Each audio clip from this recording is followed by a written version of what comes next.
How can motorcycle companies go about bringing in new motorcycle riders? It's the age-old task weighing down at least some motorcycle manufacturers. Some companies try to make scooter motorcycle hybrids in hopes of getting, scooterists to basically become motorcyclists, which is silly in my opinion. Scooter riders are motorcyclists, but that's a conversation for a different video. Would you believe me if I told you that Honda was trying to tackle this dilemma of making the motorcycle more palpable for the general public, and they were tackling it in unique and rather odd ways some 50 years ago? And not just with the Super Cub. As the 1970s were underway, one motorcycle manufacturer was way ahead of the curve. You guessed it, Honda. The 70s, 80s, and 90s mark an era in Honda's motorcycle history, an era of trying just about everything. From tiny little foldable two-stroke scooters made to fit nicely into your compact Honda vehicle, to 1000cc six-cylinder screaming beasts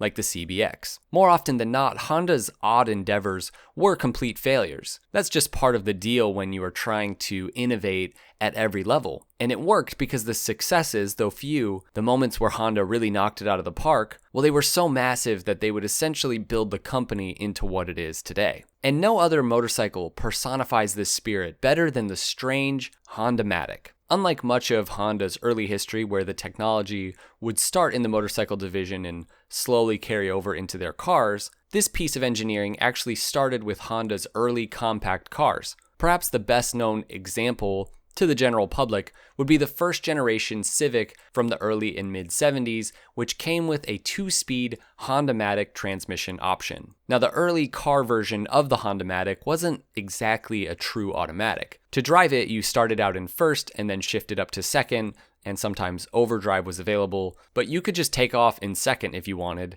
But all of this was done without the use of a clutch, hence the automatic portion. Now, this specific type of automatic transmission proved to really never be popular in cars. Honda would quickly move to a more traditional, true automatic setup option for their vehicles, but there was a glimmer of hope in this engineering, because going into the late 70s, Honda saw the potential of the Hondamatic application in their motorcycles. Creating a more approachable, easier to use, full-sized motorcycle was to be the next evolution of Honda's mission to bring in non-riders. The Honda Cub was step one, and it was no doubt a massive success. But getting those riders who were used to the Cubs and also to the trail bikes with their simple semi-automatic transmission, getting them to move up to the big inline fours and twins in their lineup was no easy feat. What if Honda could bridge the gap between scooter riders, or just non-riders in general, and motorcycle riders with an all-new product? So in 1976, 7 years after the original CB750 was released, Honda brought out this bike, the CB750A,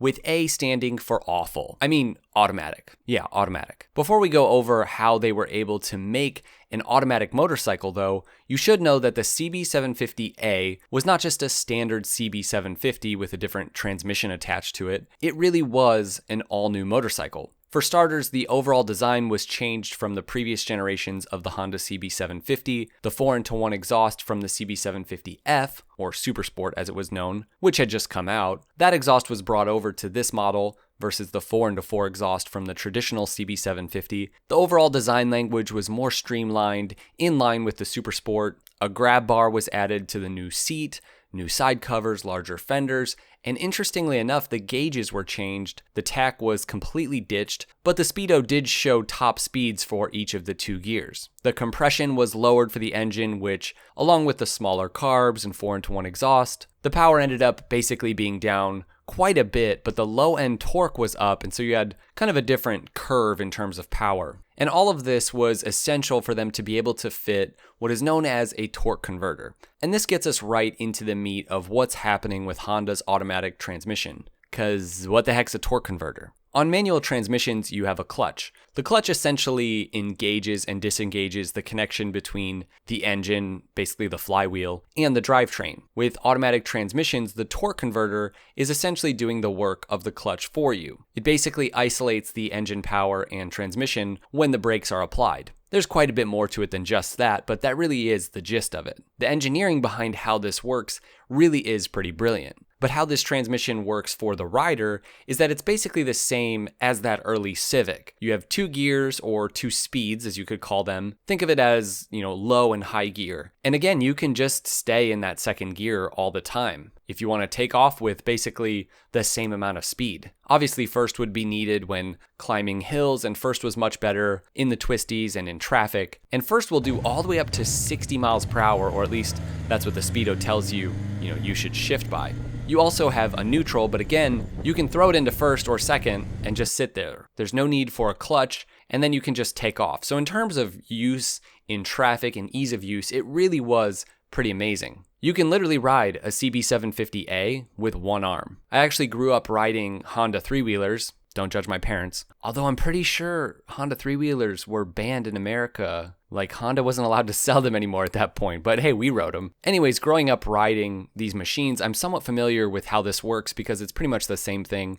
You just let off the throttle when you shift, and the bike is effortlessly simple to ride, just like Honda's other semi-automatic vehicles. The Hondamatic also had lots of nice little features. For example, when you threw the kickstand down, the bike would automatically go into neutral. And also there was no way to press the starter without the bike being in neutral. Like, it wouldn't start, which is a great fix, as Honda CBs from before then would lunge forward if you started them in gear. It also had a parking brake that was automatically applied, and to take off that, you just tapped the brake pedal basically to disengage it. In terms of performance, yeah, it was not quite a regular CB750 or CB750 Supersport, but it wasn't far off. For what it was and how it operated, the Hondamatic performed pretty well. You could ride it sporty, you could still have fun, it had better ground clearance than the Supersport, the standing quarter mile was 2 seconds slower, plus it struggled to hit 100, whereas the regular CB750 easily brisked past 100. Also, the bike was heavy, 540 pounds dry versus the sub 500 pound dry weight of the Supersport and the regular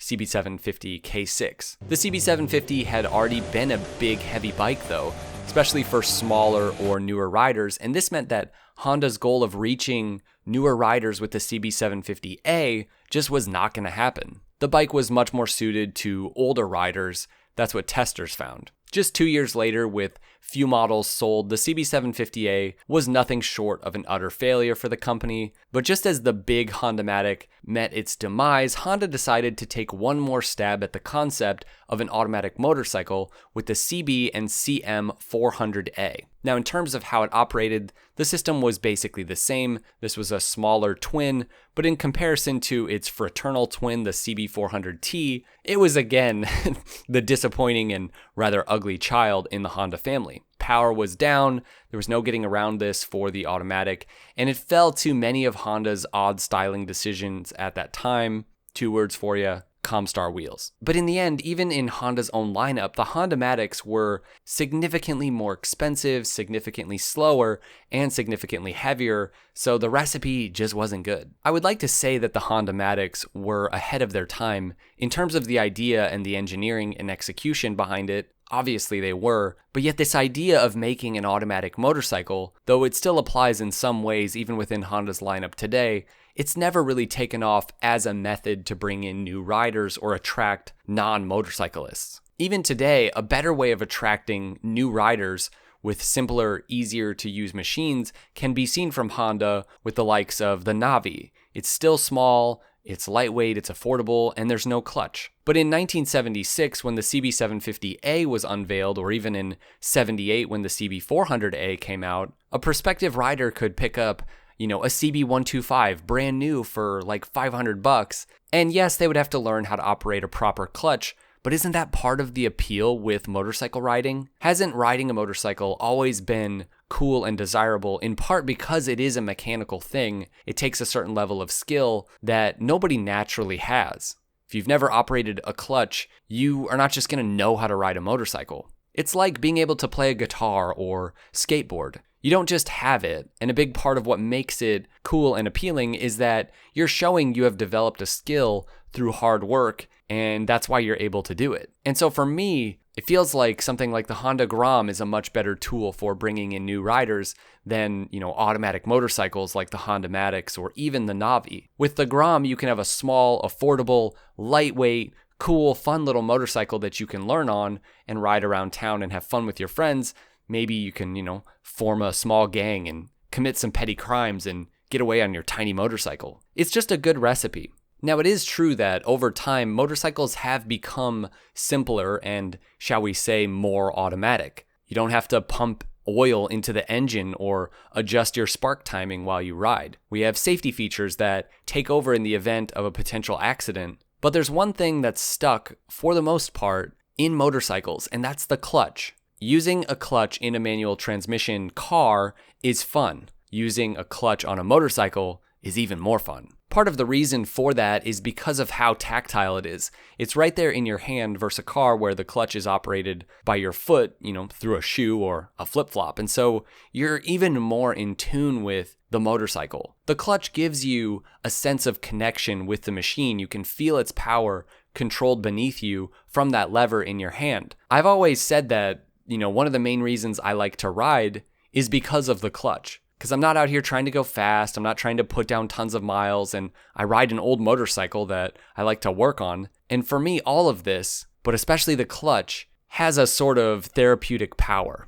The Hondamatic wasn't a failure because it was automatic, it's because it was a full-size motorcycle that had lost many of the features of a full-size motorcycle in its respective class at a higher price, and people who want big proper motorcycles, generally now and especially then, just wanted it to be a conventional motorcycle. And this is why the future for Honda and for Suzuki going forward was to continue to focus on making just better motorcycles that performed better and were faster and could do more that motorcycles wanted them to do. This idea of making an automatic motorcycle just would not be the path forward for Honda, and they would go on to use this kind of technology in all sorts of other areas and make some brilliant other Hondamatic transmissions. Ultimately, the Hondamatic motorcycle just wasn't it, though. I have a feeling that some of you watching this video have ridden or even owned Honda's Hondamatic bikes from the 70s. If so, we would love to hear your thoughts in the comments below, so let us know. And thanks for watching. Be sure to subscribe for more videos like this one, or check out the playlist that's popping up now for similar videos on motorcycles from history. We'll see you guys in the next one. Ride safe.